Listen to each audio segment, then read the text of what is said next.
পাহাড়ে এবং সমতলে সাংস্কৃতিক কর্মকাণ্ড একইভাবে সমানভাবে পরিচালিত হচ্ছে এবং পাহাড়ের সংস্কৃতি যে নানা বৈচিত্র্যে ভরা যে সংস্কৃতি, তার জন্য আমরা 3টি পাহাড়ি অঞ্চল মানে খাগড়াছড়ি, বান্দরবন এবং রাঙামাটি, এছাড়া কক্সবাজার এই সহ প্রায় 16টি স্থানে আমাদের ইনস্টিটিউট রয়েছে।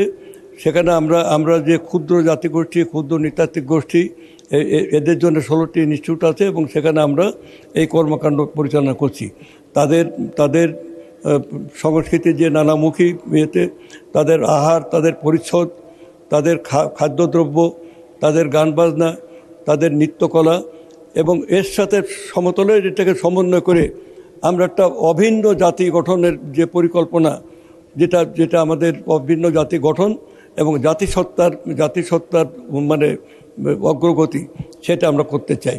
এই জন্য পাহাড়কে কখনোই আমাদের সরকার এটা আলাদা করে দেখে না। পাহাড় আমাদের বরং আমাদের অনেক শিক্ষা দিতে পারে। পাহাড়েই এক সময় সাঁওতাল বিদ্রোহ হয়েছে, পাহাড়েই এক সময় নানা ধরনের সংগ্রাম ঐতিহ্য ছড়িয়ে আছে। তারা তাদের জাতিসত্তা উন্নয়নের জন্যে, জাতীয় স্বাধিকার রক্ষার জন্যে, আমাদের স্বাধীনতা সংগ্রামে পাহাড় এবং সমতলের নৃতাত্ত্বিক গোষ্ঠীর সংগ্রাম কখনো অভিন্ন করে দেখার মতো বিষয় নয়।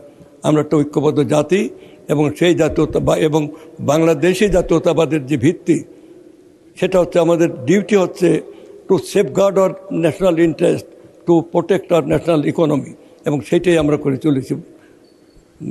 আপনাকে ধন্যবাদ মাননীয় সংসদ।